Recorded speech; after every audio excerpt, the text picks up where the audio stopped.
রাধে কৃষ্ণা সকালে উঠে ফ্রেশ হয়ে প্রথমে বাচ্চাদের পরিয়ে নিলাম, তারপর খেতে বসে পড়লাম ভাত আর ডাল সিদ্ধ দিয়ে। খাওয়া শেষ করে কিছু কাজ কমপ্লিট করে নিয়ে স্নান করে নিলাম। স্নান করে এসে দেখি পাশের বাড়ির গাছে অনেক লিচু হয়েছে, দেখলাম তাই দিয়ে গেছে। তাই আমি আর বোন এখন লিচু খাচ্ছি। লিচুটা কিন্তু দারুণ মিষ্টি ছিল।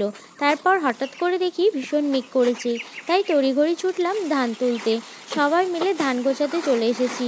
আমি আর বোন দুজন ধানের বস্তা নিয়ে যাচ্ছি।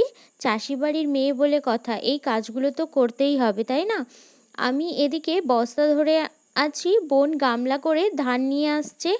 এক বস্তা তো দুজন মিলে আনতে পারবো না, তাই হাফ বস্তা ভরে নিয়ে আসছি।